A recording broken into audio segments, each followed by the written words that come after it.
तो आगे आज हम लोग क्लास 10वीं में मैथमेटिक्स के अंतर्गत पहला चैप्टर जिसका नाम है वास्तविक संख्या, इस चैप्टर को शुरुआत करते हैं। देखिए, इस चैप्टर को शुरुआत करने से पहले हम आपको एक बात बता देना चाहते हैं। तो वह बात है क्या?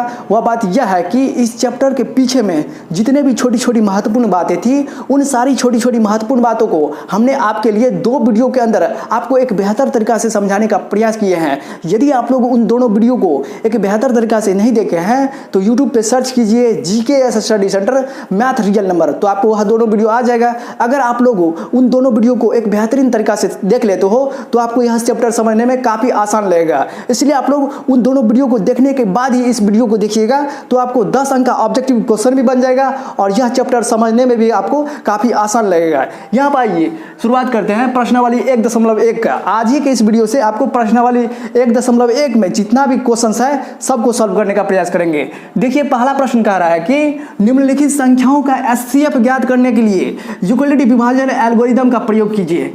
उस वीडियो के अंतर्गत हम बार बार क्यों कह रहे हैं कि उन दोनों वीडियो को आपको देखना जरूरी है, क्योंकि यूक्लिड विभाजन क्या होता है, यानी कि यूक्लिड विभाजन एल्गोरिदम क्या होता है, यूक्लिड विभाजन प्रमेय क्या होता है, सम संख्या, विषम संख्या, अभाज्य संख्या, भाज्य संख्या, यानी कि इस चैप्टर के पीछे में जितने भी छोटी छोटी महत्वपूर्ण बातें थी, उन सारी महत्वपूर्ण बातों को 2 वीडियो के अंदर हमने आपको एक बेहतर तरीका से समझाने का प्रयास किए हैं। तो जाकर के देख लीजिए, फिर इस वीडियो को देखिएगा तो यह चैप्टर आपको समझने में काफ़ी आसान लगेगा।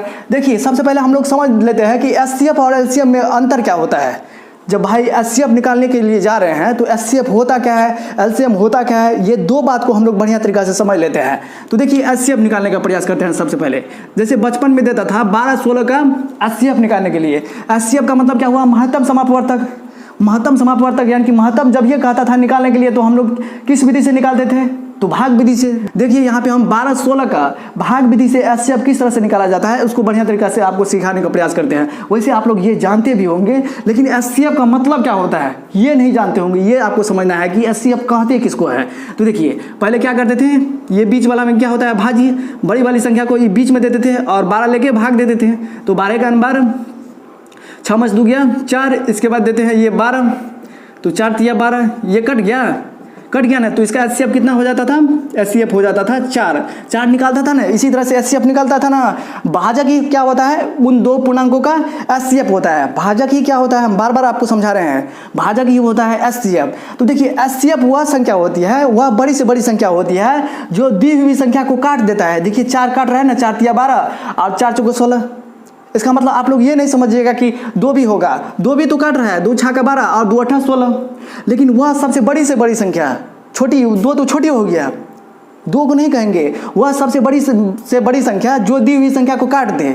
तो बड़ी से बड़ी संख्या 4 ही है। आप बोलिएगा 6 तो काट, मतलब यहाँ पे 12 को काट देता है लेकिन 16 को नहीं काटता है। आप बोलिएगा सर जी 8 16 को तो काट देता है लेकिन 12 को नहीं काटता है। वह बड़ी से बड़ी संख्या जो दी हुई, यानी कि दोनों संख्या को, जो दी हुई संख्या को पूरी काट दे, उसी को कहते हैं HCF। HCF का मतलब हुआ महत्तम समापवर्तक। समझे? 2 क्यों नहीं होगा? 2 तो छोटी है, 2 से बड़ा होता है 4, 4 से 2 से भी दोनों करता है लेकिन 4 से भी करता है। तो HCF कहता है महत्तम वाला, बड़ी वाला संख्या लेने के लिए। तो यहाँ पे परिभाषा इसको लिख लीजिए बढ़िया तरीका से। HCF का परिभाषा आप लोग फेयर में लिख लीजिए, वह बड़ी से बड़ी संख्या, वह बड़ी से बड़ी संख्या जो दी हुई संख्या को काट दे। समझे? HCF किसको कहते हैं? वह बड़ी से बड़ी संख्या जो दी हुई संख्या को काट दे। देखिए, दिया हुआ संख्या है ना 12-16, HCF निकाले, HCF क्या करता है? इसको काट देता है। 4 तिया 12, 4 चौके 16। समझ गए ना? ठीक उसी तरह आइए अब हम लोग जो है ना LCM किसको कहते हैं, LCM के बारे में भी हम लोग जान लेते हैं। देखिए, LCM भी आप लोग निकालने के लिए सीखे होंगे बचपन में, हम लोग समझ गए ना। देखिए ना, जैसे कि कहेगा कि 12-16 का आपको LCM निकालने के लिए, तो LCM निकालने के लिए क्या करते थे? इस तरह से लिखते थे, 2 6 का 12 और 2 8 16, 2 तिया 6 और 2 चौका 8। तो क्या करते थे? आप तो नहीं कट रहा है तो डायरेक्ट गुना कर देते हैं, 2 दूना 4 तिया 12 चौका 48। देखिए, LCM किसको कहते हैं? वह छोटी से छोटी संख्या जो दी हुई संख्या से कट जाए, वह छोटी से छोटी संख्या जो दी हुई संख्या से कट जाए। देखिए, दी हुई संख्या क्या है? 12-16 का ना LCM निकाले, 12-16 का LCM नहीं यहाँ पे निकाले हैं बबुआ। तो 12 और 16 से देखिए कट रहा है, 12 चौका 48, 16 तिया 48।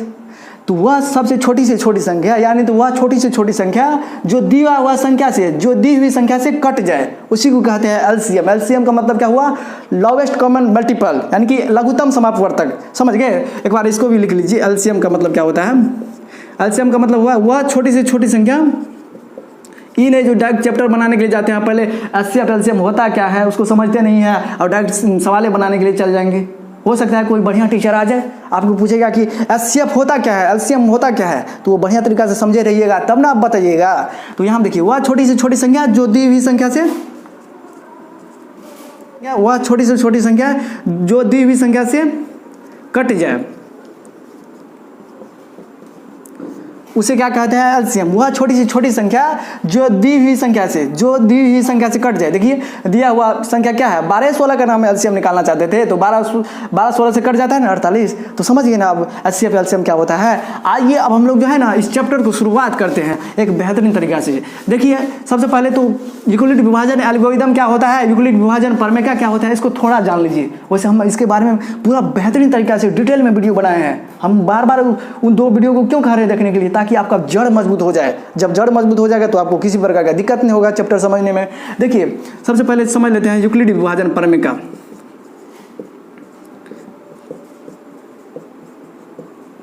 यूक्लिड विभाजन प्रमेय का देखिए, यूक्लिड विभाजन प्रमेय का मतलब क्या हुआ, a बराबर bq प्लस r।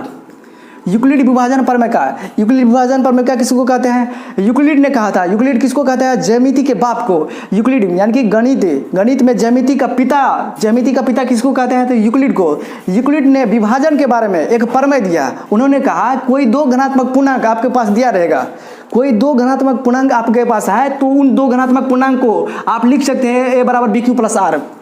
कोई 2 धनात्मक पूर्णांक दिए रहने पर उसको हम लिख सकते हैं a बराबर bq प्लस r के रूप में। इसे ही कहते हैं यूक्लिड विभाजन प्रमेय का। नहीं समझा? आइए ना हम आपको समझाते हैं। देखिए जैसे कि बचपन में देता था 12 और 16 का कहता था, मतलब कि भाग निकालिए, तो क्या करते थे? 12 का 12, 6 × 2 = 4। तो क्या करते थे, जब हम लोग भाग में गलती करते थे तो टीचर एक ट्रिक दिया था, कहा था कि जो है आप लोग जो है भाग में गलती करते हो तो भाग में गलती नहीं कीजिएगा। कैसे?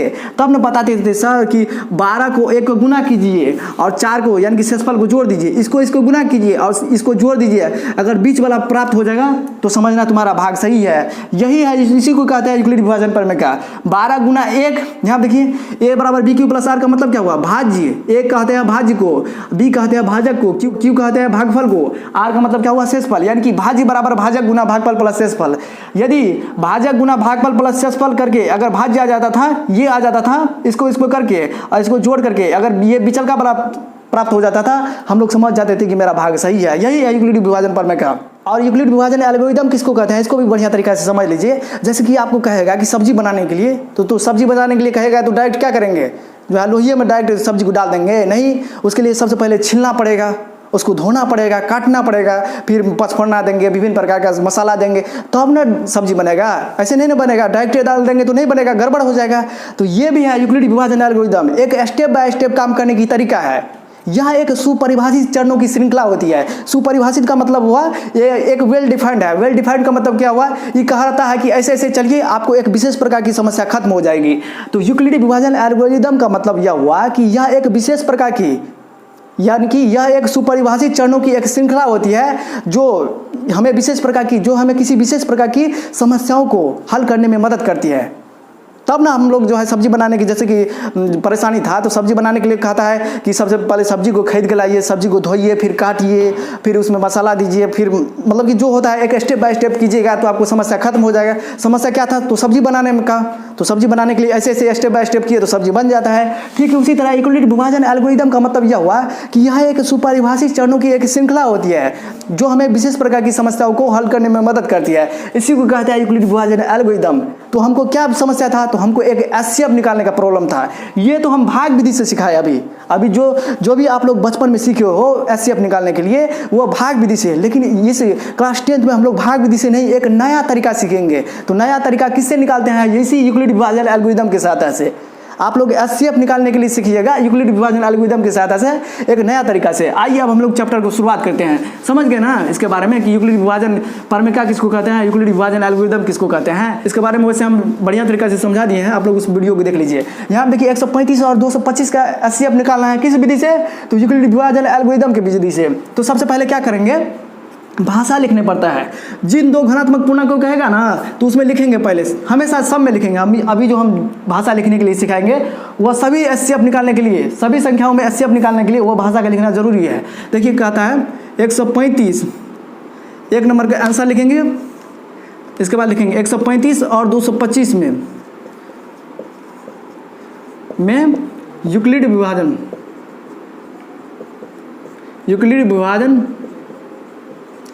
परमेका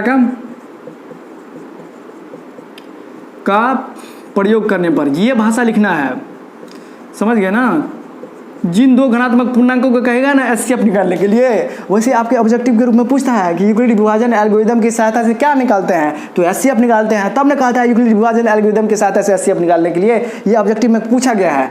तो जब ये आपको कोई दे देगा दो घनात्मक पूर्णांक और उन दो घनात्मक पूर्णांकों का कहेगा एचसीएफ निकालने के लिए किस विधि से, यूक्लिड विभाजन एल्गोरिथम की विधि से, तो आप दो घनात्मक पूर्णांक लिख दीजिएगा और उसमें लिखिएगा मैं यूक्लिड विभाजन परमेका का प्रयोग करने पर। यह भाषा लिखना जरूरी है, लिखिएगा। वैसे नहीं भी लिखिएगा तो पर भी काम चलेगा, लेकिन लिख देना ज़्यादा जरूरी होता है। आपको स्टेप बाय स्टेप चलिएगा, आपको बेहतरीन तरीका से देखने में भी लगेगा और आपको मार्क कटेगा नहीं। ठीक उसी तरह इसमें भी कहा ये दो घनात्मक पूर्णांक में तो लिखेंगे 196 और जब सॉल्व करने के लिए जाएंगे, हल करने के लिए जाएंगे तो 196 और 38 220 में यूक्लिड विभाजन परमेका का प्रयोग करने पर। किसी भी दो घनात्मक पूर्णांक का कहेगा ना तो उसमें लिख लेंगे यूक्लिड विभाजन परमेका का प्रयोग करने पर। फिर देखिए कोई दो घनात्मक पूर्णांक दिया रहेगा, उन दो घनात्मक पूर्णांक में बड़ी संख्या को सबसे पहले लिखेंगे। तो 135 225 में बड़ी संख्या कौन है, तो 225। तो 225 पहले लिखेंगे शुरुआत में और 135 को नीचे में लिखेंगे। फिर इसके बाद देखिए 135 लेकर 225 में भाग देते हैं तो 135 गुना एक मरतबा लगाएंगे। 135 गुना 1 अगर 2 लगा देते हैं तो 225 से ज़्यादा हो जाता है। इसके बाद देखिए 135 गुना 1, इसके बाद आ जाएगा कितना, 90 आ जाता है सेसबल। यहाँ देखिए 225 और 135 को एचसीएफ जो निकालते हैं भाग विधि से, इसको बढ़िया तरीका से देखिए तो आप लोग समझ जाइएगा बढ़िया तरीका से हम क्या समझाने का प्रयास कर रहे हैं। 225 और 135 लेके दीजिए तो 135 से कहना 135, 5 में से 5 गया 0, 12 में से 3 गया 9, यानी कि 90 सेसबल बचा। इसके बाद 1 में से 1 तो कटे जाएगा ना। यहाँ देखिए 135 गुना 1, यानी कि आपको ये प्राप्त करने के लिए क्या चाहिए, इसको गुना करते थे बचपन में और इसको जोड़ देते थे। वही तो बात यहाँ पे किए, ए बराबर बी क्यू प्लस आर, यानी कि ए इसको कहते हैं B Q R, B Q plus सेसफल, यानी कि ए बराबर बी क्यू प्लस आर। यही तो है यूक्लिड विभाजन परमेका।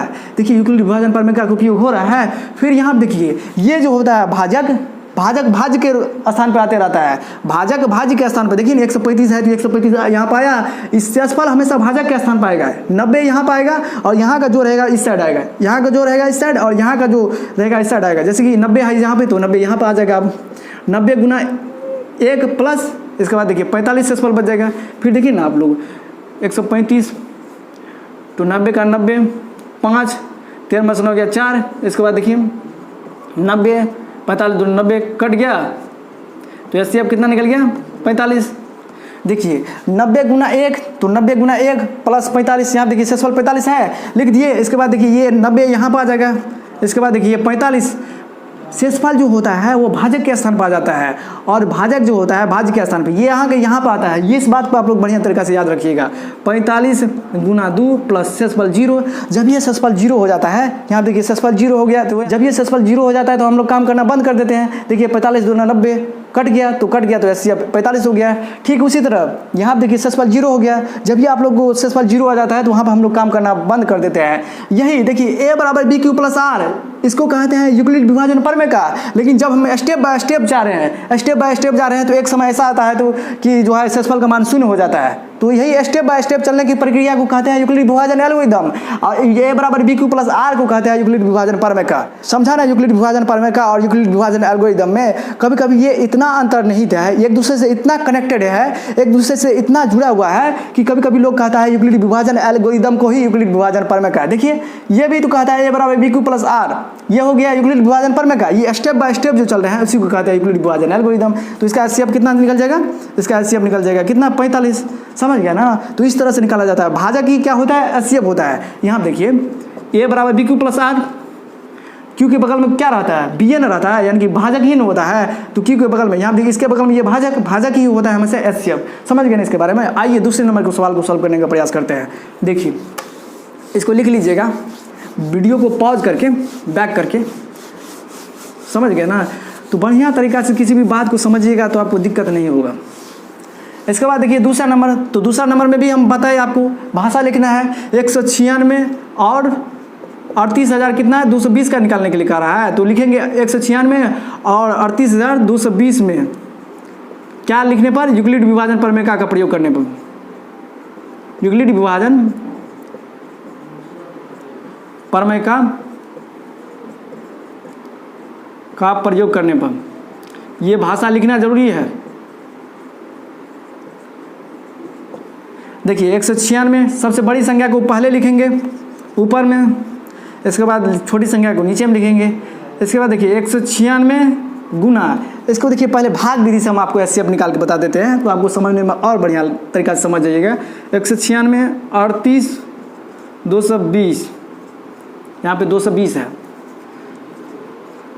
196 का 196 तो कितना हो जाएगा, 12 में से 6 गया 6, 17 में से 9 गया 8, 2 में से गया 1, 2, 196 दाइन दे देंगे तो ज़्यादा हो जाएगा, 10 मरतबा नहीं लगेगा तो 9 लगा देते हैं। तो कितना हो जाएगा, 9 का 54 और 9 में 81, 81 5 86। इसके बाद देखिए 9 का 9 8 17, 12 में से 4 गया 8, 12 में से 4 गया 8, 15 में से 6 गया 9, ये कट गया उतर गया 196 5, हाँ लग जाएगा, 980 कट गया, ये कट गया। तो ये संख्या प्राप्त करने के लिए हम लोग क्या करते हैं, इसको गुना करते हैं और शेषफल तो 0 निकल गया ना, तो शेषफल 0 निकल गया तो शेषफल 0 ही रख देंगे। अगर शेषफल जो आता तो उसको जोड़ देते हैं, अगर विचलका वाला प्राप्त हो जाता था तो हम लोग कहते थे भाग मेरा सही है। तो यहाँ देखिए 196 गुना 195 प्लस 0, शेषफल तो 0 हो गया। तो यहाँ पे इसका एचसीएफ कितना निकल जाएगा, भाजक ही होता है ना, इसकी ये तो हो गया क्यू मतलब क्या, भागफल, ये भागफल है ना, ये भाजक ही क्या होता है, एचसीएफ होता है। तो इसका आंसर निकल जाएगा एचसीएफ कितना निकल गया, 196। समझ गए ना। तो सबसे पहले कोई दो धनात्मक पूर्णांक का एचसीएफ निकालने के लिए कहेगा तो सबसे पहले लिख लेंगे किसका निकालने के लिए कह रहा है, तो उस जैसे यहाँ देखिए 196 और 38,220 का निकालने के लिए कह रहा है, 196 और 38,220 का एचसीएफ निकालने के लिए कह रहा है। तो लिखेंगे 196 और 38,220 में यूक्लिड विभाजन प्रमेय का प्रयोग करने पर फिर उन दो धनात्मक पूर्णांक में जो बड़ी रहता है उसको सबसे पहले लिखते हैं, जो छोटी रहता है उसको नीचे में लिखते हैं। फिर इस छोटी संख्या लेकर के इसमें भाग देते हैं। भाग देने के बाद देखिए कि 195 मरतबा से भागफल में 195 आया तो कट गया पूरी, शेषफल 0 आ गया। जहाँ पे शेषफल 0 आ जाता है हम लोग काम करना बंद कर देते हैं। फिर देखते हैं भाजक से 196 है, भाजक ही क्या होता है, एचसीएफ होता है। समझ गए ना। आइए तीसरे नंबर के सवाल को सॉल्व करने का प्रयास करते हैं। आप लोग बेहतरीन तरीका से समझिएगा तब ना, उन दो वीडियो को देखना जरूरी है, तभी आप लोग यहाँ पे बेहतरीन तरीका से समझ पाइएगा। और आपको बोर्ड एग्जाम में जहाँ से भी ऑब्जेक्टिव कितना भी कठिन प्रश्न क्यों न पूछे, हमने सारे ऑब्जेक्टिव प्रश्न को एक बेहतरीन तरीका से आपको समझाने का प्रयास किए हैं। यदि आप लोग उन दो वीडियो को देख लीजिएगा तो आपको किसी भी प्रकार का समझने में दिक्कत नहीं होगा। तीसरा नंबर सवाल देखिए, 867 और 225 में यूक्लिड विभाजन 867 और 225 में यूक्लिड विभाजन प्रमेय का प्रयोग करने पर ये लिख दिए। इसके बाद हम लोग फिर वही काम करना शुरू कर देते हैं। जो बड़ी संख्या रहता है उसको पहले लिखते हैं, 867 को पहले लिखिए और जो छोटी संख्या है उसको नीचे में लिखते हैं। फिर छोटी संख्या से बड़ी संख्या में भाग देते हैं। तो 225 गुना, यहाँ देखिए 867 और 225 को ये बार बार हम एचसीएफ जो निकाल रहे हैं भाग विधि से, क्यों, ताकि आप लोग हम क्या कहना चाह रहे हैं आपको बढ़िया तरीका से समझ में आ जाए। इसी तरीका से लिखा जाता है। यहाँ पर भी देखिए हम लोग भाग विधि से पहले कर लेते हैं। 225 है ना, 255 है, 225 नहीं है, 255 है। यहाँ पे 255 है रे बबुआ। तो 255 तिया 3 मरतबा लगाते हैं, 5 तिया 15 और 5 तिया 15 1 16 और 2 तिया 6 1 7। इसके बाद देखिए 7 में से 5 गया 2, 6 में से 6 गया 0, 8 में से 7 गया 1।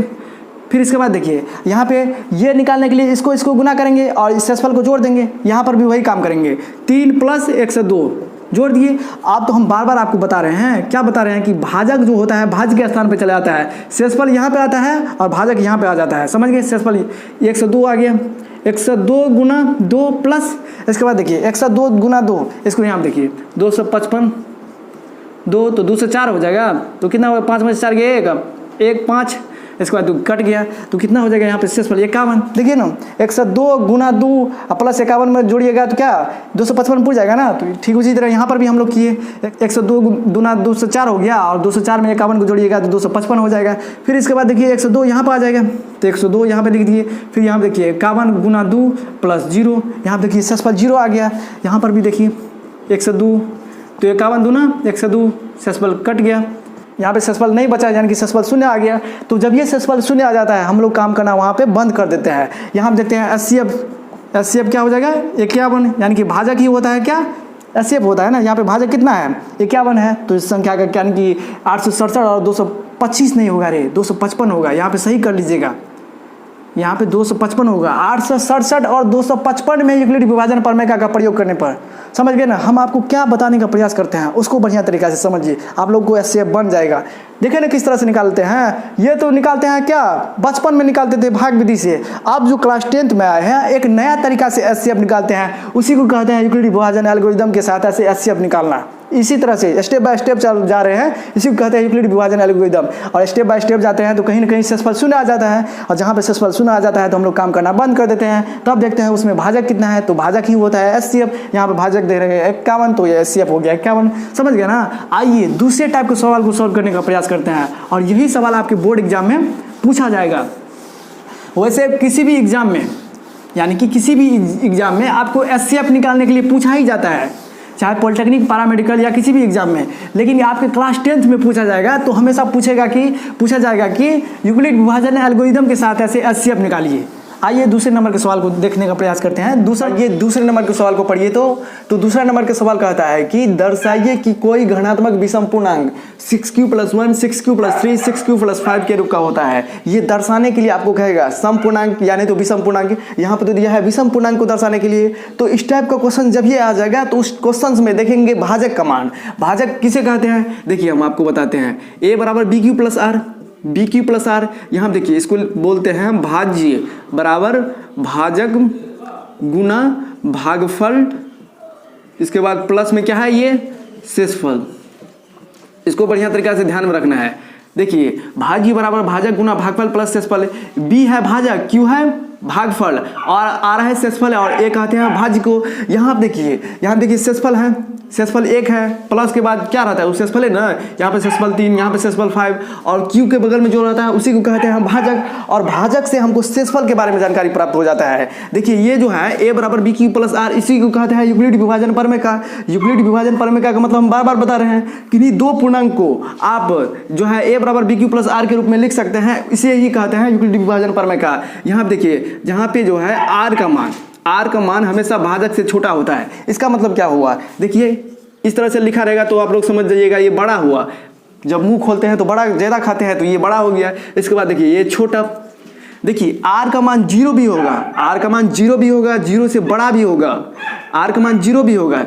ये जो है इस टाइप का जो चिन्ह दिए हैं बराबर का, यानी कि R का मान 0 के बराबर भी होगा, 0 से बड़ा भी होगा, लेकिन भाजक से छोटा होता है। इसके बारे में नहीं समझे, आइए हम आपको उदाहरण के माध्यम से एक बेहतरीन तरीका से समझाने का प्रयास करते हैं कि इसका मतलब होता क्या है। जैसे कि 4 ले लीजिए, 8, तो 4 दूना 8, कट गया, कुछ नहीं बचा तो शेषफल 0, कुछ नहीं बचा तो इसका मतलब शेषफल 0। ठीक है, उसी तरह आप ले लीजिए 12 और 16 में भाग दीजिए तो 12 × 12, 6 में 2 गया 4। यहाँ देखिए R का मान का मतलब क्या हुआ, शेषफल 0 है, जबकि भाजक 4 है। यदि यहाँ देखिए भाजक हमेशा बड़ा है शेषफल से, शेषफल बहुत कम है, शेषफल नहीं के बराबर, यानी कि 0 है, और भाजक कितना है 4 है। तो यहाँ देखिए शेषफल से बड़ा है ना भाजक। यहाँ पर भी देखिए भाजक 12 है और यहाँ पे शेषफल कितना है 4 है, तो शेषफल कम है। हमेशा देखिए भाजक बड़ा होता है। यहाँ पे देखिए, यहाँ पे ये 4 देखिए बड़ा है 0 से, 12 बड़ा है 4 से। यही बात हम आपको समझाने का प्रयास कर रहे हैं कि R का मान 0 भी होगा। देखिए जब पूरी कट जाता है कोई भाग में तो वहाँ पे शेषफल 0 हो जाता है, और जब नहीं कटता है तो वहाँ पे कुछ ना कुछ शेषफल बचता है। तो R का मान 0 भी होगा, 0 से बड़ा भी होगा। 0 से बड़ा का मतलब क्या हुआ, 1 2 3 4, यहाँ देखिए तो 4 आया है, 0 से बड़ा। R का मान 0 भी होगा, 0 से बड़ा भी होगा, लेकिन हमेशा भाजक से छोटा होता है। देखिए ना, ये भाजक हुआ, भाजक से छोटा है ना शेषफल, भाजक से छोटा है ना शेषफल। तो इस तरह से आप लोग बढ़िया तरीका से समझिएगा, तब ना जब ये हम लोगों को इस टाइप का क्वेश्चन दे देंगे, कहेगा कि कोई घनात्मक विषम पूर्णांक है इसको प्रूव कीजिए, या नहीं तो कोई घनात्मक सम पूर्णांक है इसको दर्शाइए, तो तो इस टाइप का सवाल जब ये दे देगा आप लोग तुरंत उसमें देखिएगा क्या b का मान जब ये पता चल जाता है ना तो वहाँ से हम लोगों को शेषफल निकाल लेते हैं। जब शेषफल निकाल लेते हैं तो हमको काम बन जाता है। देखिए सबसे पहले हम लोग को दर्शाना है, तो दर्शाने के लिए सबसे पहले हम लोग मानते हैं। मानते क्यों है? क्योंकि साबित करना है। साबित करते हैं कैसे? साबित करते हैं मान करके मान लेते हैं कि कोई धनात्मक विषम पूर्णांक a है। यहाँ देखिए माना कि कोई धनात्मक विषम पूर्णांक a है। अब बोलिएगा सर जी x, z, y ये सब क्यों नहीं मानते हैं? ये क्यों माने? तो a मानने का एक तरीका है, a मानने का कारण है। देखिए ना a बराबर क्या होता है? BQ plus r। यहाँ देखिए r का मतलब शेषफल, शेषफल यहाँ दिया है, प्लस के बाद जो रहता है उसी को निकालते हैं शेषफल, प्लस के बाद यानी कि r यानी कि शेषफल। q तो ये है, q के बगल में जो रहता है b, ये BQR है, तो इसके बाद क्या नहीं है? तो ये नहीं ना है। इसलिए हमेशा मानते हैं, ज्यादातर मुख्य रूप से मानते हैं कि माना कि धनात्मक विषम पूर्णांक a है। अगर जो कहेगा प्रूव करने के लिए सो कर लिखेंगे उसमें मानेंगे। मान के चलिए यहाँ पे पूछता है कि दर्शाइए कि कोई धनात्मक सम पूर्णांक, तो मानते हैं वहाँ की माना कि धनात्मक सम पूर्णांक जो है a है। ए क्यों मानते हैं? पता चल गया ना, क्योंकि बी क्यू आर दिया रहता है तो बच जाता है कौन? ए। तो इसलिए जो है मैक्सिमम ज़्यादातर में हम लोग ये मानते हैं। तो आइए जो है अब जो है बढ़िया तरीका से सॉल्व करने का प्रयास करते हैं। माना कि कोई धनात्मक विषम पूर्णांक ए है, तब बी बराबर 6 में, बी का मान कितना है? बी मतलब भाजक। भाजक कैसे पता करते हैं? क्यू के बगल में जो रहता है उसी को कहते हैं भाजक। तब बी बराबर 6 में यूक्लिड विभाजन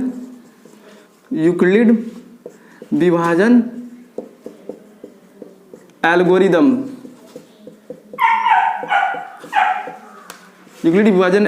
का प्रयोग करने पर, ये बात लिखना जरूरी है, हमें आपको बताएंगे, पहले एक बार समझ तो लीजिए। यूक्लिड विभाजन एल्गोरिदम का प्रयोग करने पर ये बात लिखना जरूरी है। इसके बाद फिर क्या लिखेंगे? कंडीशन क्या कहता है? आर का मान हमेशा भाजक से छोटा होगा, यानी कि शेषफल का मान हमेशा भाजक से छोटा होगा। तो देखिए 0 r भाजक कितना दिया है? 6, तो b की जगह पर 6 दे देंगे। अब यहाँ से देखिए, यहाँ से हमको शेषफल का मान पता चल जाएगा। तो शेषफल का मान कितना होगा? 0 होगा, 1 होगा, 2 होगा, 3 होगा, 4 होगा, 5 होगा, लेकिन 6 के बराबर नहीं होगा। शेषफल हमेशा भाजक से छोटा होता है, तो भाजक कितना है? 6, तो 6 से छोटा 5 तक न जाएंगे, ये नहीं ना है जो 6 तक जाएंगे। कहता है शेषफल भाजक के बराबर होता है तब न, अगर शेषफल के बराबर होता है भाजक तब न हम लोग 6 तक जाते हैं, लेकिन कहता क्या है? भाजक से छोटा होता है शेषफल, तो भाजक है 6, तो 6 से छोटा 5 तक ना, इसलिए जो है लिए शेषफल 0, 1, 2, 3, 4, 5। समझ गया? अब जो यहाँ पे कह रहा है विषम पूर्णांक दर्शाने के लिए, तो शेषफल क्या लेंगे? विषम संख्या। विषम संख्या किसको कहते हैं? जो 2 से पूरी नहीं करता है। 1 हो गया, 3 हो गया, 5 हो गया, ये विषम संख्या है। और सम संख्या किसको कहते हैं? जो 2 से पूरी कट जाता है, 2, 4, ये सम संख्या हो गया। यहाँ देखिए अब जो है हम लोग a बराबर बी क्यू प्लस आर लिखते हैं। a बराबर बी क्यू प्लस आर, यहाँ पे b का तो मान हमको मालूम है, b का मान 6, तो यहाँ देखते हैं 6q प्लस r का मान क्या लीजिएगा? r का मान 1 लेंगे। यहाँ पे लिख दीजिएगा एक बार, जब r बराबर 1 लेने पर, समझ गए? ये बात लिखना जरूरी है। जब r बराबर 1 लेने पर 6q प्लस 1, फिर इसी तरह लिखेंगे जब r बराबर 3 लेने पर, तो क्या लिखेंगे? 6q प्लस 3, a बराबर 6q प्लस 3। जब r बराबर लेंगे आप लोग 5,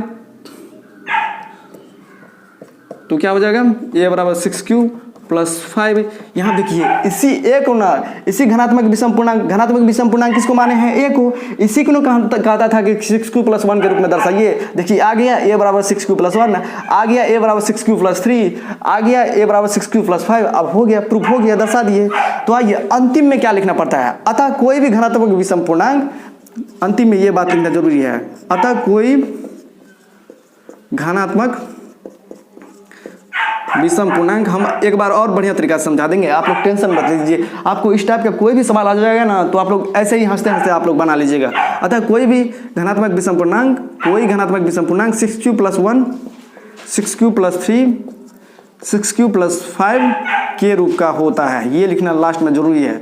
अब आइए इस टाइप के सवाल को बनाने का तरीका क्या है, एक बार बढ़िया तरीका से समझा देते हैं। अगर आपके बोर्ड एग्जाम में पूछा जाता है, मैक्सिमम बार, अधिकतर पूछा जाता है, यानी तो 2 अंक में पूछेगा, यानी तो 5 अंक में पूछेगा। अगर कहेगा कि कोई धनात्मक विषम पूर्णांक 6q plus 1, 6q plus 3, 6q plus 5 के रूप का होता है, तो सबसे पहले उसमें देखेंगे कि भाजक का मान कितना है। क्यों देखते हैं भाजक का मान? भाजक का मान जब ये देखते हैं तो उससे हमको शेषफल निकल जाता है, और जब ये शेषफल निकल जाता है तो हम लोग काम बनाने में यानी कि सवाल बनाने में हम लोगों को आसानी हो जाता है, क्योंकि यहाँ देखिए शेषफल है ना, शेषफल है ना, शेषफल पता चल गया तो हमको काम बन जाता है। तो सबसे पहले देखते हैं भाजक का मान। तो सबसे पहले यहाँ पे सवाल को बनाने के लिए लिखते हैं कि माना कि कोई धनात्मक विषम पूर्णांक a है। अब ये क्यों होता है इसके बारे में तो तुरंत इससे पहले बताए, क्योंकि बी क्यू आर है तो बचा कौन? तो ए ना है, ए ना बचा, तो इसलिए मानते हैं कि माना कि कोई धनात्मक विषम पूर्णांक a है। वैसे आप एक्स वाई जेड भी मान सकते हैं, लेकिन हम लोग ज़्यादातर ए मानते हैं, समझ गए? मानने में भी अच्छा लगता है और देखने में भी, सुनने में भी, इसलिए हम लोग ए मानते हैं। तब b बराबर 6 में तब लिखना जरूरी है, तब b बराबर 6 में। यहाँ पे b का मान 6 है, मान के चलिए यहाँ b का मान 4 रहता है तो 4 देते हैं। मान के चलिए यहाँ पे b का मान 5 रहता है तो 5 देते हैं। तब b बराबर 6 में यूक्लिड विभाजन एल्गोरिदम का प्रयोग करने पर तब इसके बाद कंडीशन लिखते हैं। कंडीशन लिखना जरूरी है। कंडीशन का मतलब क्या हुआ? r का मान किस चीज़ पर डिपेंड करता है? तो r का मान जो होता है भाजक से छोटा होता है। तो भाजक कितना है? 6, भाजक 6 है, तो 6 से छोटा कौन होगा? 5 ना होगा, 5 तक ना होगा। तो यहाँ पर r का मान निकल गया। आर का मान 0, 1, 2, 3, 4, 5, समझ गए? इसके बाद देखिए आपको कह रहा है विषम संख्या को प्रूव करने के लिए, तो आप लोग जो भी शेषफल में लीजिएगा वह विषम संख्या लेंगे। तो विषम संख्या 1 हो गया, 3 हो गया, 5 हो गया, ये हो गया। इसके बाद लिखिए a बराबर बी क्यू प्लस आर। अब यहाँ से हम लोग काम करना शुरू कर देते हैं। शेषफल लेंगे, बस यहाँ पे उतार देंगे। देखिए a बराबर बी क्यू प्लस आर, इसी को कहते हैं यूक्लिड विभाजन प्रमेय का।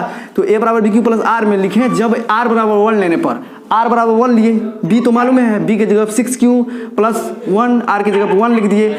फिर लिखे जब r बराबर 3 लेने पर तो 6q प्लस 3 हो जाएगा। फिर लिखे जब r बराबर 5 लेने पर तो 6q प्लस 5 हो गया प्रूफ। लास्ट में लिखना पड़ता है कि अतः कोई भी धनात्मक विषम पूर्णांक 6q plus 1, 6q plus 3, 6q plus 5 का रूप का होता है। आइए एक और उदाहरण के माध्यम से हम आपको एक बेहतरीन तरीका से समझाने का प्रयास करते हैं कि इस टाइप के सवाल को बनाने का तरीका क्या है। बढ़िया तरीका से समझिए, आप लोगों को एक बेहतर तरीका से समझ में आ जाएगा कि हम क्या आपको समझाने का प्रयास कर रहे हैं। समझ गए ना? जैसे कि आपके बोर्ड एग्जाम में पूछा है ये क्वेश्चंस बार बार, इसलिए हम बार बार आपको समझाने का प्रयास करते हैं। और इससे पहले के वीडियो में जो है ना, ये सारे सवाल हम बेहतरीन तरीका से बता दिए हैं। जो विद्यार्थी देखेगा ही नहीं उसको कैसे समझ में आएगा, और जो देखेगा वो टॉपर करेगा, जरूर है 100% वो अच्छा विद्यार्थी बनेगा। देखिए दर्शाइए कि कोई धनात्मक विषम पूर्णांक 4q प्लस 1, 4q प्लस 3 के रूप का होता है। ये दर्शाने के लिए इसी टाइप का, इससे पहले जो बताए उसी टाइप का है। तो देखिए सबसे पहले हम आपको क्या बताए, पहले भाजक चेक करने के लिए। तो भाजक कितना है? भाजक यहाँ पे 4 है, क्योंकि बगल में जो रहता है उसी को नहीं कहते हैं भाजक। और जब भाजक 4 निकल गया तो भाजक से छोटा होता है शेषफल। तो भाजक है 4, तो 4 से छोटा कहाँ? 3 तक, यानी कि 0, 1, 2, 3 तक। अब हो गया, काम बन गया। इस टाइप के सवाल बनाने का यही तरीका है। पहले मान लेंगे, क्योंकि प्रूव करने के लिए कह रहा है। दर्शाने का मतलब क्या हुआ? साबित करने के लिए कह रहा है। तो पहले मान लेते हैं, माना कि धनात्मक विषम पूर्णांक a है, तब ये इसी तरह से भाषा में लिखते हैं। तब b बराबर 4 में यूक्लिड विभाजन एल्गोरिदम का प्रयोग करने पर, यह बात लिखना जरूरी है। फिर इसके बाद कंडीशन लिखते हैं। कंडीशन कौन बोला? आर का मान किस पे डिपेंड करता है, यानी कि किससे छोटा होता है। तो देखिए इसके बाद आर, यहाँ बी की जगह पर 4, क्योंकि बी का मान 4 है। अब देखिए आर का मान निकल गया 0, 1, 2, 3 निकल गया। अब लिखते हैं a बराबर b Q plus r, Euclid विभाजन प्रमेय का, यूक्लिड वैसे लिख भी देंगे, नहीं भी लिखेंगे तो पर भी चलेगा, यूक्लिड विभाजन प्रमेय का से। तो यूक्लिड विभाजन प्रमेय का क्या कहता है? a बराबर बी क्यू प्लस आर, यही ना है। तो जब r बराबर क्या लेंगे? 1 लेंगे। क्यों 1 ले रहे हैं? क्योंकि विषम संख्या प्रूव करने के लिए कह रहा है। तो 1 विषम संख्या है, इसके बाद 3 भी विषम संख्या है। तो जब r बराबर 1 लिए तो क्या हो जाएगा? a बराबर 4q प्लस 1। जब r बराबर आप लीजिएगा कितना? r बराबर 3 लीजिएगा तो a बराबर हो जाएगा, a दिए हैं ये जो कभी कभी देते हैं ना, तो कभी कभी 9 के जैसे दिखाई पड़ता होगा आपको, तो इसलिए आप इसको सुधार लीजिएगा। 4q + 3। तो देखिए ये आ गया, प्रूफ हो गया ना। तो देखिए क्या कह रहा था, कोई धनात्मक विषम पूर्णांक 4q + 1 4q + 3 के रूप में होता है, इसको दर्शाइए। तो दर्शाने के लिए सबसे पहले हम लोग b का मान देखते हैं। b का मान जब ये देखते हैं तो वहाँ से शेषफल का मान पता चल जाता है। फिर यहाँ पे भाषा में लिख देते हैं, 2 लाइन का बात है। माना कि कोई धनात्मक विषम पूर्णांक a है, कह रहा है विषम पूर्णांक को प्रूव करने के लिए, तो मानेंगे विषम पूर्णांक a है। अगर कहता है सम पूर्णांक को प्रूव करने के लिए, तो लिखते हैं माना कि धनात्मक सम पूर्णांक a है, तब b = 4 में, तब इसके बाद ba लिखते हैं, b = 4 है, वहाँ पे b = 6 था, तो b = 6 में यूक्लिड विभाजन एल्गोरिदम का प्रयोग करने पर, यूक्लिड विभाजन एल्गोरिदम कहते किसको है, स्टेप बाय स्टेप करने की क्रिया को।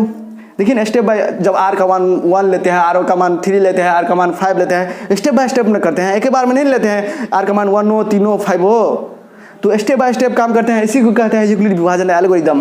समझ गए। इसके बाद लिखिए कंडीशन लिखना जरूरी है। कंडीशन का मतलब क्या हुआ, r का मान 0 भी होगा, 0 से बड़ा भी होगा, लेकिन हमेशा भाजक से छोटा होगा। भाजक 4 है तो भाजक से छोटा होता है शेषफल का मान, तो भाजक 4 है तो 4 से छोटा होगा, 0 1 2 3 तक। इसके बाद यूक्लिड विभाजन प्रमेय से, यूक्लिड विभाजन प्रमेय कहता है a = bq + r। ये नहीं भी लिखेंगे तो पर भी चलेगा, लेकिन लिखना जरूरी है, स्टेप बाय स्टेप काम हो जाएगा बढ़िया तरीका से, तब आपको अंक नहीं काटेगा। शेषफल लिखने के बाद उसके बाद लिखेंगे यूक्लिड विभाजन प्रमेय से। यूक्लिड विभाजन प्रमेय का मतलब हुआ a = bq + r। जब r = 1 लेने पर तो कितना हो जाएगा, 4q + 1। जब r = 3 लेने पर तो 4q + 3। ये प्रूफ हो गया। यही नहीं कहता था 4q + 1 4q + 3 के रूप में लिखने के लिए, और लास्ट में एक बात लिख देंगे, अतः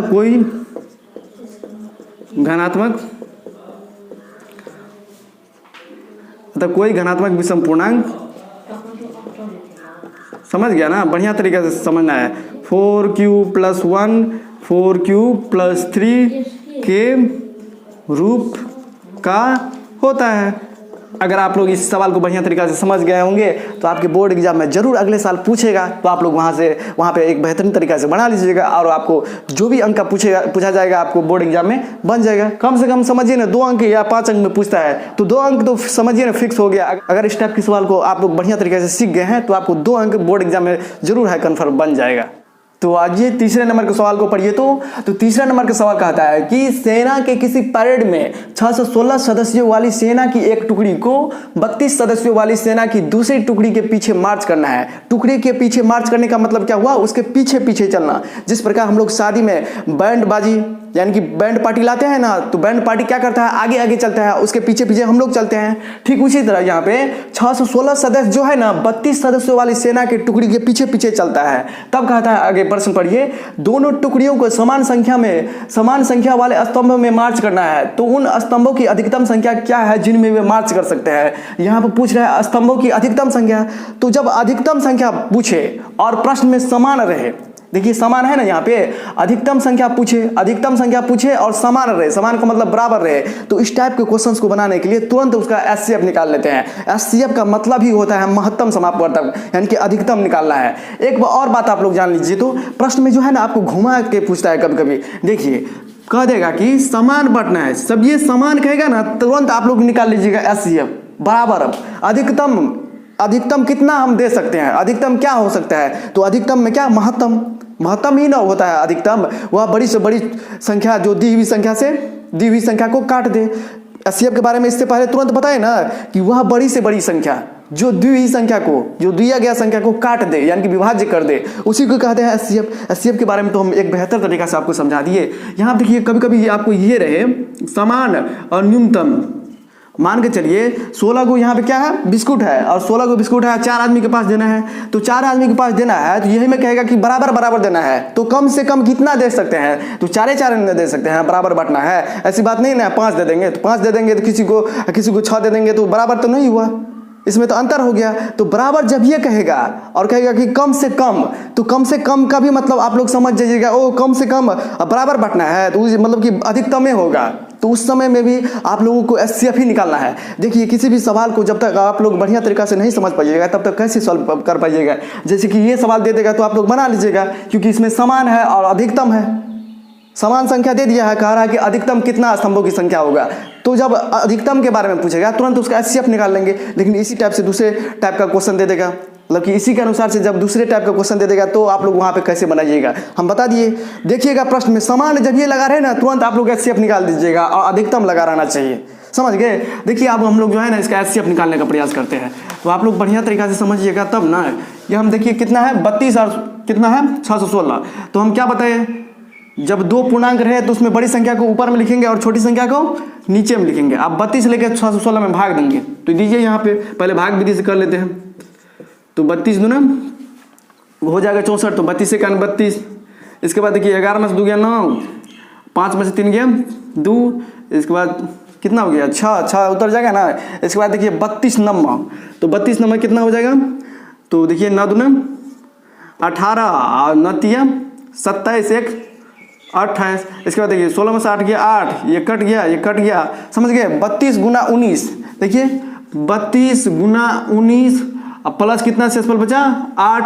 आप देखिए अब ये 8 यहाँ पे आ जाता है, देखिए ये वाला यहाँ पे आता है। हम बार बार बताएं कि भाजक किसके बराबर आ जाता है, भाज्य के बराबर। जब यूक्लिड विभाजन एल्गोरिदम की विधि से हम लोग एचसीएफ निकालते हैं तो ये यहाँ पे आता है, बार बार हम बता रहे हैं। शेषफल आ जाता है किसके जगह पे, भाजक के जगह पे। तो यहाँ देखिए शेषफल 8 है, 8 गुना 4 प्लस 0। यहाँ देखिए शेषफल तो 0 हो गया। जब ये शेषफल 0 हो जाता है तो हम लोग काम करना बंद कर देते हैं। यहाँ पे भाजक ही क्या होता है, उन दो पूर्णांकों का एचसीएफ होता है। यहाँ देखिए 8 हो गया, यानी कि अधिकतम संख्या कितना होगी, अधिकतम संख्या स्तंभों की अधिकतम संख्या 8 होगी जिनमें वह मार्च कर सकता है, यानी कि उसके पीछे पीछे चल सकता है, समझ गए। 32 सदस्यों वाली सेना की दूसरी टुकड़ियों के पीछे मार्च करना है, दोनों टुकड़ियों को समान संख्या वाले स्तंभ में मार्च करना है। उन स्तंभों की अधिकतम संख्या क्या है, तो अधिकतम संख्या है 8, समझ गए ना। तो इस टाइप के सवाल को बनाने का यही तरीका है। आइए एक और एग्जांपल के माध्यम से, एक और उदाहरण के माध्यम से हम आपको एक बेहतरीन तरीका से समझाने का प्रयास करते हैं कि अगर भाषा वाला सवाल आ जाए तो उस टाइप के सवाल को किस तरह से हल करेंगे। देखिए यहाँ पे प्रश्न कह रहा है कि दो पात्रों का मतलब क्या हुआ, दो बर्तन,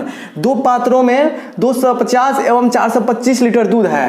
पात्र की महत्तम धारिता क्या है, जो दोनों पात्रों के दूध को पूर्ण रूप से माप सकती है। पात्र की महत्तम धारिता के बारे में पूछ रहा है। तो महत्तम अधिकतम, जब ये रेखा रहे, जब प्रश्न आप लोग देख लीजिएगा कि महत्तम धारिता या अधिकतम, तो आप लोग तुरंत उसका एचसीएफ निकालना है। यही हम आपको बताने का प्रयास कर रहे हैं। प्रश्न में आपको सिर्फ देखना है, प्रश्न में क्या देखना है महत्तम लिखा है कि नहीं, और इसके बाद देखेंगे अधिकतम है कि नहीं लिखा।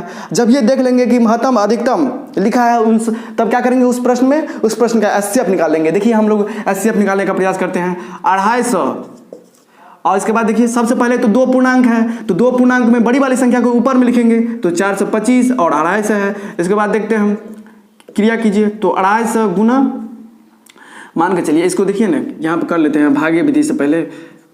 तो 425 हो गया, 250 से दूना करेंगे तो 500 हो जाएगा, तो 250 से करना है सर। इसके बाद देखिए 5, 12 में से 5 गया तो 7, और 3 में से 2 गया 1, तो देखिए कितना बच गया 175 से सफल। देखिए ना 250 गुना 250, 5 में से 0 गया 5, 12 में से 5 गया 7, 3 में से 2 गया 1, 175। आप 175 यहाँ पर आ जाएगा, 175 गुना 1, देखिए तो कितना हो जाएगा 175, 10 में से 5 गया 5, और देखिए कितना बचा 14 में से 7 गया 7, तो कट गया, यहाँ बच जाएगा कितना 75 से सफल। इसके बाद देखिए ये 175 यहाँ पर आ जाएगा, तो 175। इसके बाद देखिए 75 दूना तो 150 हो जाएगा, 75 दूना कितना हो जाएगा 150। इसके बाद देखिए हो जाएगा 25, 75 दूना 150, और 150 25 कितना हो जाएगा 175। और यहाँ देखिए तब यहाँ पे क्या हो जाएगा, ये भाजक ही भाज्य के बराबर हो जाता है। देखिए हमेशा यहाँ का यहाँ पर आएगा, देखिए 250 है, यहाँ पर 250 है, 175 है, यहाँ पर भी 175 है, यहाँ पर देखिए 75 है, तो यहाँ पे आ गया 75, और 75 ये जो होता है शेषफल यहाँ पे आते रहता है और भाजक यहाँ पे आते रहता है। इसको बढ़िया तरीके से ख्याल में रखिएगा। देखिए तो क्या हो जाएगा 25 गुना 3 प्लस 0, क्योंकि 25 दिया क्या होता है 75 होता है। यहाँ पे एचसीएफ क्या हो गया, एचसीएफ हो गया आपको 25, समझ गया ना। भाजक ही उस संख्या का क्या होता है, उन दो पूर्णांकों क्या होता है, एचसीएफ होता है। तो समझ गए ना, दो पात्रों में 250 एवं 425 लीटर दूध है। पात्रों की महत्तम धारिता क्या होगी, तो पात्रों यानी कि बर्तन की, पात्र का मतलब क्या हुआ, बर्तन की महत्तम और अधिकतम जब ये देख लीजिएगा तुरंत आप लोग दोनों पूर्णांकों का एचसीएफ निकाल लीजिएगा।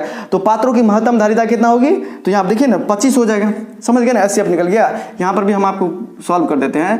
देखिए 75 है, 175 हो गया, तो कितना हो जाएगा 75 दूना 5 दूना 10, 7 दूना 14, 1 15, तो 5, 7 में 5 गया 2, 25, 75। यहाँ भाग विधि से भी निकल गया 25, एचसीएफ 25 दिया 75 कट जाएगा ना, तो समझ गया ना। तो इस टाइप के सवाल को बनाने का यही तरीका है। आप लोग देखिएगा जिस भी टाइप का क्वेश्चन आ जाएगा, जिस तरह से आपको क्वेश्चन आएगा उसी तरह से आपको सोचना है।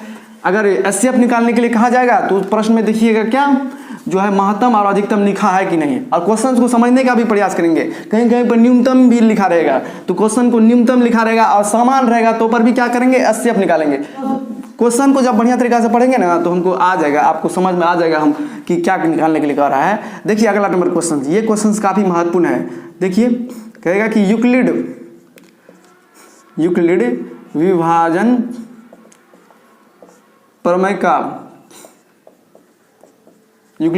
प्रमेय का प्रयोग करके दर्शाइए कि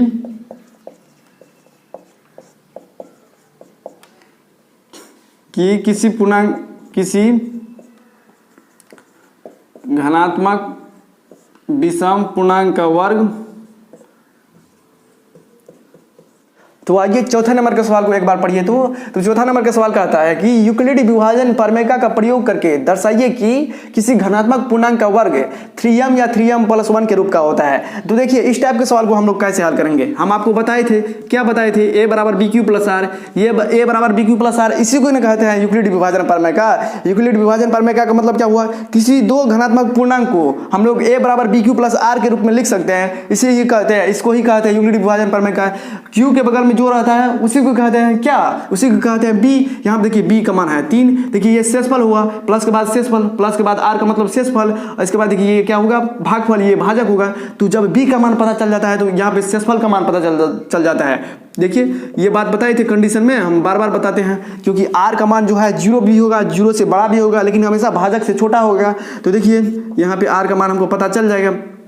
तो देखिए यहाँ पे कितना हो जाएगा, r की जगह पे क्या दे दीजिएगा, तो यहाँ पे कितना हो जाएगा, b की जगह पे 3 दे देंगे, हो गया। तो r का मान निकल गया, 0 निकलेगा, 1 निकलेगा, 2 निकलेगा, लेकिन 3 नहीं निकलेगा। r का मान यानी कि शेषफल का मान भाजक से छोटा, भाजक के बराबर नहीं, 3 नहीं होगा, भाजक से छोटा, लेकिन भाजक यहाँ पे 3 है, तो भाजक से छोटा, 3 से छोटा क्या होता है, 2 होता है। तो r का मान यहाँ पे निकल गया 0, 1, 2। इस प्रश्न में हमको r का मान निकल गया। तो देखिए अब बनाने में आपको आसान लगेगा। देखिए पहले मान लेंगे, कह रहा है ना यूक्लिड विभाजन प्रमेय का प्रयोग करके दर्शाइए, दर्शाना है, साबित करना है कि किसी घनात्मक पूर्णांक का वर्ग दर्शाना है कि 3m या 3m+1 इसके रूप का होता है। तो देखिए आइए अब हम बनाने का प्रयास करते हैं। पहले मान लेंगे, इस टाइप के सवाल को बनाने के लिए पहले मान लेते हैं। माना कि a एक घनात्मक पूर्णांक है, तब इसे 3q+1 3q+2 के रूप में लिख सकते हैं। हम यहाँ पे ये क्यों लिखे हैं, यानी कि q क्यों लिखे, क्योंकि हमको b तो मालूम है ना, b का मान मालूम है हमको 3 है, और यहाँ पे 2 तक क्यों लिए, 2 तक क्यों लिए, क्योंकि भाजक यहाँ पे कितना था, 3 है ना भाजक, और भाजक से हमेशा क्या होता है, शेषफल छोटा होता है। तो शेषफल यहाँ पे क्या हो जाएगा, 2 तक जाएगा ना। इससे पहले हम शेषफल बताए ना, 0, 1, 2 तक जाएगा। तो आप यहाँ पे लिखे क्या, माना कि एक धनात्मक पूर्णांक है, जिस टाइप का, इस टाइप का अगर कोई भी क्वेश्चन दे देगा तो आप लोग मान लीजिएगा, क्या मानेंगे, माना कि एक धनात्मक पूर्णांक है, तब इसे 3q यानी तो 3q+1 या 3q+2 के रूप में लिख सकते हैं। जब यहाँ पे आपको भाजक आपको मालूम चल गया है तो आप इसको लिख सकते हैं ना। भाजक जब ये मालूम चलता है तो भाजक से छोटा होता है शेषफल, तो शेषफल देखिए 2 तक जाएगा, क्योंकि 3 है। तो ये यहाँ पे देखिए 1 दे दिए 2 तक, और यहाँ पे शेषफल 0 दिए हैं, नहीं कुछ है तो शेषफल 0 दे है ना, तब इसे हम लोग 3q या 3q+1 या 3q+2 के रूप में लिख सकते हैं। आप देखिए a बराबर कितना हो जाएगा, देखिए a बराबर क्या हो जाएगा, 3q। अब इसी दो घनात्मक पूर्णांकों का वर्ग करना है ना। देखिए ना, यूक्लिड विभाजन प्रमेय का प्रयोग करके दर्शाइए कि किसी घनात्मक पूर्णांक का वर्ग, किसी घनात्मक पूर्णांक का वर्ग, तो ये माने हैं किसको, घनात्मक पूर्णांक a को माने हैं, इसका वर्ग। तो इसका वर्ग करेंगे तो दोनों साइड में वर्ग करेंगे, तो इसको देखिए वर्ग करते हैं, दोनों तरफ वर्ग करने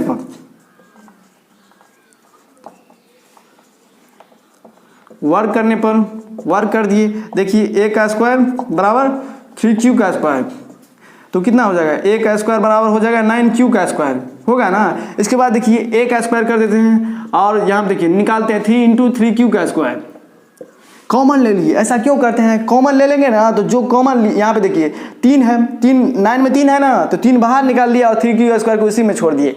अब क्या करते हैं, ये पूरा को मान लेते हैं m, क्योंकि m के रूप में दर्शाना है। अगर p के रूप में दर्शाने रखा रहता है ना तो यहाँ पे पूरा को मानते हैं p। यहाँ देखिए 3 क्यों हम बाहर निकाले, क्योंकि 3 है, 3 बाहर में है ना, जो बाहर में रहता है उसी को बाहर निकालते हैं। यानी कि 3 है तो 3 यहाँ पे बाहर में निकाल दिए। इसके बाद m है तो इसके बाद जो भी बचा यहाँ पे उसको पूरा को मान लेंगे m, तब ना 3 3 9 q²। बात यहीं पे गया, समझ गए? अब इसको मान लिए 3m। देखिए किसी घनात्मक पूर्णांक का वर्ग, a² का मतलब क्या हुआ, किसी घनात्मक पूर्णांक। a को क्या माना है, किसी घनात्मक पूर्णांक, किसी घनात्मक पूर्णांक का वर्ग 3m के रूप में आ गया। इसको सॉल्व करते हैं 3q+1 को, तो 3q+1, तो देखिए a² बराबर 3q+1, क्योंकि a बराबर 3q+1। अब फिर वर्ग भी नहीं करना है, क्वेश्चन ही कह रहा है किसी घनात्मक पूर्णांक का वर्ग कीजिए, तो क्या हो जाएगा, इसको वर्ग कीजिए तो a² बराबर हो जाएगा 3 तिया 9q²। इसके बाद देखिए 2 तिया 6q, इसके बाद देखिए तो हो जाएगा 1। ये a + b के हल स्क्वायर को तोड़े, a² + b² + 2ab, तो 2ab 2 तिया 6 और 1 है तो इन 6 को 1 से गुना कीजिएगा तो 6 होगा।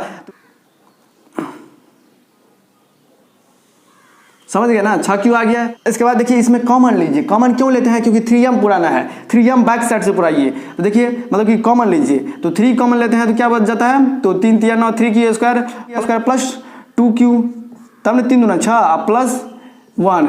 यहाँ देखिए अब हम लोग इसको m मान लेंगे, ये पूरे को m मान लेंगे। अगर पूरे को m मान लेंगे तो 3m + 1, तो 3m + 1 इसके रूप में आ गया। देखिए इस टाइप को सवाल बनाने का काफ़ी आसान तरीका है, जो कहता है ना उसी को मानिए। मान के चलिए यहाँ पे m के रूप में यहाँ पे दिया है, q की जगह पे क्या दिया है, q की जगह पे m दिया है तो m मान लेंगे। तो यहाँ देखिए इसको पूरा को m मान लेते हैं, तो क्या हो जाएगा 3m + 1। देखिए आया किसी घनात्मक पूर्णांकों का वर्ग 3m + 1 के रूप में। ये यहाँ से लिखना है आपको, यहाँ तक जाना है। ठीक उसी तरह आप देखिए शेषफल क्या बच गया, 3q+2 वाला, तो 3q+2 पहले e 1 हुआ, e 1 नंबर में लिखिएगा पर इसके बाद 2 नंबर, फिर यहाँ से 3 नंबर से लिखिएगा। 3q+2 1² करेंगे तो कितना हो जाएगा, 1² बराबर हो जाएगा 3q+2 का होल स्क्वायर, क्योंकि वर्ग करना है, वर्ग का मतलब स्क्वायर करना है। तो कितना हो जाएगा 9q² + 2 तिया 6 और 2 9 12q और +2 दूना 4। इसके बाद देखिए इस टाइप के सवाल को थोड़ा दिमाग लगाना पड़ेगा यहाँ पे, क्योंकि हमको 3m + 1 के रूप में लिखना है, 3m + 1 के रूप में लिखना है। तो क्या करते हैं, आप देखिए 9q² + 12q + 3 + 1, 3 + 1 का मतलब क्या हुआ, 4 न गया। अब देखिए यहाँ पे ना हम लोग 3 ले लेंगे, अभी बीच में क्या बच जाएगा, शेषफल 1 बच जाएगा और शेषफल ये के ना यहाँ पे लाना है। देखिए हम आपको फिर से एक बार बताएंगे, पहले इसको बना लीजिए।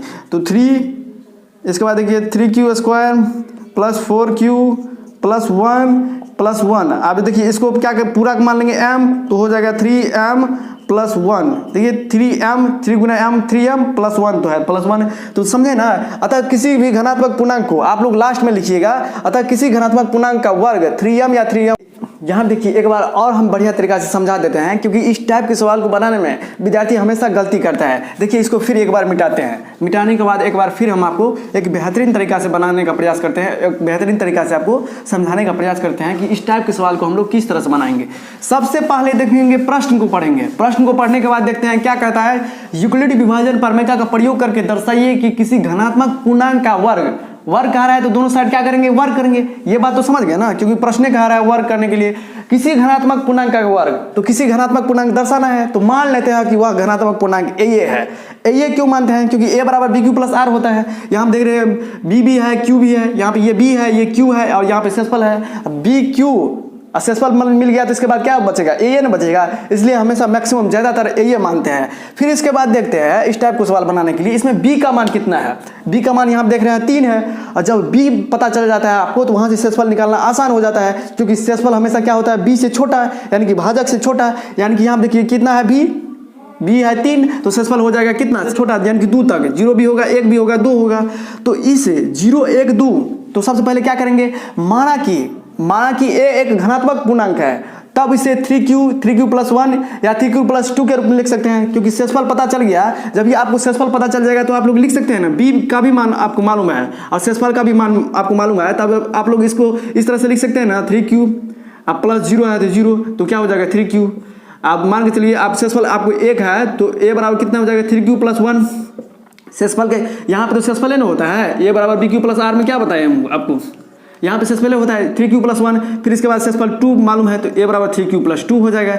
यहाँ पे प्लस के बाद जो रहता है सेसफल है ना, तो जब ये आपको क्या पता चल जाता है सेसफल, जब ये आपको भाजक पता चल गया ना तो उससे आपको सेसफल निकालने में काफ़ी सुविधा मिलती है, तुरंत आप लोग सेसफल निकाल लीजिएगा। सेसफल हमेशा क्या होता है, भाजक से छोटा होता है, तो भाजक 3 है तो 3 से छोटा 2 ये तक नहीं होगा। तो इस टाइप से जब ये निकालिए तब लिखते हैं कि माना कि ए एक धनात्मक पूर्णांक है, तब इसे 3q+1 3q+2 के रूप में लिख सकते हैं। तब देखते हैं प्रश्न में देखते हैं क्या कर रहा है, दोनों तरफ वर्ग करने के पर तब दोनों तरफ वर्ग कर देंगे, ए है ए को लिख सकते हैं क्या 3q के रूप में, तो a स्क्वायर बराबर 3q का स्क्वायर होल स्क्वायर, स्क्वायर कर रहा है दोनों तरफ वर्ग कर देंगे। वर्ग करने के बाद देखते हैं कॉमन लेते हैं, उसमें मिलाने का प्रयास करते हैं। यहाँ पे m है तो कॉमन लेने के बाद यानी कि बाहर निकालने के बाद जो भी बचेगा उस साइड से उसको m मान लेंगे। इस टाइप से देखिए, इसी तरह से दूसरा क्वेश्चन देखने का प्रयास करते हैं, आप लोग बढ़िया तरीके से समझ जाइएगा। तो आइए देखते हैं इस चैप्टर का आखिरी और अंतिम प्रश्न।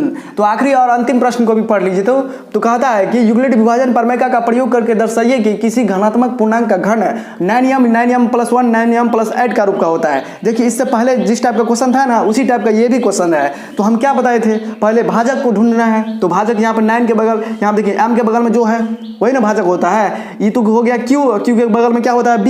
जब ये भाजक पता चल जाता है तो हमको सेसफल पता चल जाता है। तो भाजक क्या होता है, सेसफल से बड़ा होता है, सेसफल यानी क्या होता है, भाजक से छोटा। तो यहाँ देखिए b का मान 9 निकल गया, तो b का भाजक से छोटा ना होता है सेसफल, तो भाजक 9 है तो सेसफल क्या हो जाएगा 9 से छोटा यानी कि 8 तक, 0 से लेकर 8 तक। यहाँ देखिए इसको आप लोग घन कीजिएगा तो आप मान के चलिए आप लोग लिखिएगा कि माना कि एक धनात्मक पूर्णांक है, तब इसे 3q+1 3q+2 3q+3 3q+5 3q+6 3q+7 3q+8 के रूप में लिख सकता है। तब उसको घन कीजिएगा तो इतने बड़े सेसफल को घन करने के लिए आपको भर दिन समय लग जाएगा, तो ऊपर भी आपको सवाल बढ़िया तरीके से सॉल्व नहीं हो पाएगा। बना लीजिएगा, जिसका कैलकुलेशन स्ट्रॉन्ग है वो आप सॉल्व कर लेगा वो विद्यार्थी। लेकिन इसी टाइप को सवाल को बनाने के लिए आप लोग दूसरा दिमाग लगाना पड़ेगा। इस टाइप से भी बनेगा, मान लेंगे 3q, मान के चलिए 9q+0, तो 9q+0 a का घन कर देंगे, a का घन करेंगे क्या होगा 9 में 81 नंबर कितना हो जाएगा 9 72 729 हो गया, 729 q पर पावर q, यानी कि यहाँ देखिए ये हल q हो गया। फिर इसके बाद 9 कॉमन निकाल लेंगे। 9 क्यों कॉमन निकालते हैं, जो देखते हैं यहाँ पे m के बगल में जो रहता है उसी को बाहर निकालते हैं, तो 9 निकालिए। इसके बाद बच गया 81 q पर पावर q, इसके बाद इसको पूरा m मान लेंगे तो 9m हो गया। देखिए किसी धनात्मक पूर्णांक का घन माने हैं, धनात्मक पूर्णांक किसको a को, इसका घन 9m के रूप में आया, यहाँ पर भी तो 9m है, लेकिन ये तो आ गया, फिर इसको इतना और घन करना पड़ेगा 9m+1 9m+2, बड़ा घन करना पड़ेगा। बड़ा घन कीजिएगा तो आपको हो सकता है कन्फ्यूजन आ जाए, बहुत लंबा पेज में चला जाएगा। पूछता है 5 अंक का, बना लीजिएगा आप लोग 10 अंक के जैसा। तो इस टाइप के सवाल को बनाने के थोड़ा दिमाग लगाएंगे। देखिए किस तरह से दिमाग लगाते हैं, इस नियम से भी बनेगा। समझ गए ना बनाने का तरीका क्या है। भाजक निकल जाएगा, भाजक से हम लोग सेसफल निकाल लेंगे, तब लिखेंगे क्या, माना कि एक धनात्मक पूर्णांक है, तब उसको जितना तक सेसफल है उसको उतना तक रूप में लिख सकते हैं। यहाँ पर देखिए यहाँ पर भी मान लेते हैं क्या, माना कि a एक धनात्मक पूर्णांक है, माना कि a एक धनात्मक पूर्णांक है, तब इसे 3q+1 3q+2 के रूप में लिख सकते हैं। अब बोलिएगा सर जी यहाँ पे तो अथी नहीं है, यहाँ तो आप लोग यहाँ लिया भाजक का मान 3, तो भाजक यहाँ पे 3 नहीं है, यहाँ तो भाजक 9 है। तो देखिए ये भी 3 भी ले लेते हैं ना तो 9m के रूप में आ जाता है, 9m+1 के रूप में आ जाता है, 9m+8 के रूप में आ जाता है। वह किस तरह से आता है अभी तुरंत हम बता रहे हैं, के रूप में लिख सकते हैं। तो माने हैं क्या, धनात्मक पूर्णांक 1 हो तो a बराबर क्या लिख सकते हैं 3q के रूप में। सेसफल पता चल जाता है ना तो ये लिखना आसान हो जाता है। जैसे सेसफल पता चल गया 4 तक, 3q+4। सेसफल और भाजक आपको मालूम होना चाहिए। जब ये भाजक आपको जब ये मालूम हो जाएगा ना तो सेसफल उससे तो अपने आप निकाल लीजिएगा। भाजक जब ये पता चलता है तो सेसफल क्या होता है, हमेशा भाजक से छोटा होता है। समझ गए ना, तो ये भाजक पता होना चाहिए इस टाइप के सवाल को बनाने के लिए। तो यहाँ देखिए a बराबर 3q। अब इसका कह रहा है घन करने पर, देखिए ना प्रश्न कह रहा है दोनों तरफ घन करने पर, तो दोनों तरफ घन कर देंगे। दोनों तरफ घन करने पर क्या लिखेंगे, a पर पावर q कितना हो जाएगा 3 पर पावर q, तो a पर पावर q बराबर 3 3 9 3 27 पर पावर q। आप देखिए 27 में 9 है ना, 9 ही ना बाहर निकालना है, देखिए ना आप निकल जाएगा ए पावर क्यू, तो 9 इंटू 3 इंटू पावर क्यू, तो देखिए इसको यम मान लिए, 9 3 27 बात वहीं पे ना गया, अब मेरा काम भी बन गया 9 यम। अब उतना परेशानी करने के लिए क्यों जाते हैं, वहाँ पे 8 तक जाना पड़ता है, यहाँ पे कितना तक 2 तक जाना पड़ेगा, लेकिन काम तो बन जाएगा। तो यहाँ देखिए किसी धनात्मक पूर्णांक का घन 9 यम के रूप में आया।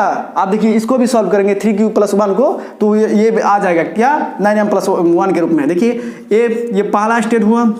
आप लोग लिखिएगा जब इस टाइप का सवाल आ जाएगा कि माना कि a एक धनात्मक पूर्णांक है, तब इसे 3q + 1 3q + 2 के रूप में लिख सकते हैं। ऐसा क्यों किए, क्योंकि 9 में 3 आता है, 3q को हल क्यों कर रहे हैं, तो 3q को हल क्यों कर रहे हैं, तो उसमें 9 आ जाता है, 9 हम लोग कॉमन बाहर निकाल सकते हैं। तो दिमाग लगाइएगा किस तरह से, जो यहाँ पर आता है ना उसी को बाहर निकालना है। अगर यानी कि मान के चलिए 3q + 1 3q + 2 को लेते, अगर 9 नहीं आता तो ये नहीं लेते, तो फिर दूसरा लेते हैं। ये भी दिमाग लगाना जरूरी है। इन्हें जो सब में लिखेंगे 3q + 1 3q + 2 के रूप में लिख सकते हैं, वहाँ पे दिमाग लगाइएगा, जो यहाँ पे है ना उसके रूप में आना चाहिए, 9 इसको बाहर निकलना चाहिए। अब 9 जब ये बाहर निकल गया, उसके बाद जो भी रहता है उसको m मान लेते हैं, क्योंकि m के रूप में है। अगर p रहता है 9p के रूप में, तो यानी कि 9p में रहता है तो 9 को बाहर निकाल लेते हैं, इसके बाद जो भी मानना रहता है उसको p में मानते हैं। समझ गए ना हम क्या आपको समझाने की कोशिश कर रहे हैं। देखिए एक ही सवाल को हम बार बार समझाते हैं ताकि विद्यार्थी एक बेहतर तरीका से समझ जाए। a³ power 2q + 3q + a³ बराबर 3q + 1 का हल क्यू। इसके बाद देखिए a + b का हल क्यू आपको आता होगा, तो क्या हो जाएगा 27 का क्यूब। इसके बाद देखिए 27 का क्यूब हो जाएगा। इसके बाद 3 × 3q का होल स्क्वायर इंटू 1 प्लस, इसके बाद तो देखिए 3 × 3q अब इंटू 1 का स्क्वायर प्लस 1 का क्यूब। देखिए ये a + b का हल Q, a³ + 3a² b + 3ab² + bq। a + b का हल क्यूब हम लोग तोड़े, तो a³ बराबर हो जाएगा 27 क्यूब पर पावर क्यूब, यानी देखिए ना 27 क्यूब पे पावर क्यू दिए। इसके बाद देखिए क्यू का मतलब पावर 3 हर क्यू। इसके बाद देखिए 3 × 3 = 9, यहाँ देखिए स्क्वायर है ना, 3 × 3 = 9 3 27 27 q² प्लस 3 × 3 = 9 q का वर्ग। इसके बाद देखिए 1 दिए। इसके बाद हमको किस रूप में प्रूव करना है, तो 9 m + 1 के रूप में। +1 को छोड़ दीजिए क्योंकि +1 यहाँ पे हाई है, और 9 m इसमें कॉमन निकालिए ये पूरे में से, तो 9 कॉमन निकल जाएगा। 9 × 3 = 27, फिर 9 × 3 = 27 प्लस 9 तो बाहर ही निकालिए, तो 9q²। इसके बाद देखिए 1, इसको पूरा मान लीजिए m, तो क्या हो गया 9m + 1 के रूप में आ गया। किसी धनात्मक पूर्णांक का घन 9m प्लस के रूप में आ गया ना, तो इसी टाइप का फिर 3q + 2 को सॉल्व करेंगे। पहले आप लोग इसको लिख लीजिए, ये एक स्टेप हुआ। इसके बाद देखिए ये दूसरा स्टेप हुआ, ये तीसरा स्टेप हुआ। इसको बढ़िया तरीके से आप लोग लिखिए। तो माना कि a एक धनात्मक पूर्णांक है, तब इसे 3q + 1 3q + 2 के रूप में लिख सकते हैं। और यहाँ पर ये भी लिख सकते हैं a बराबर यूक्लिड विभाजन प्रमेय का प्रयोग करने पर, यूक्लिड विभाजन प्रमेय का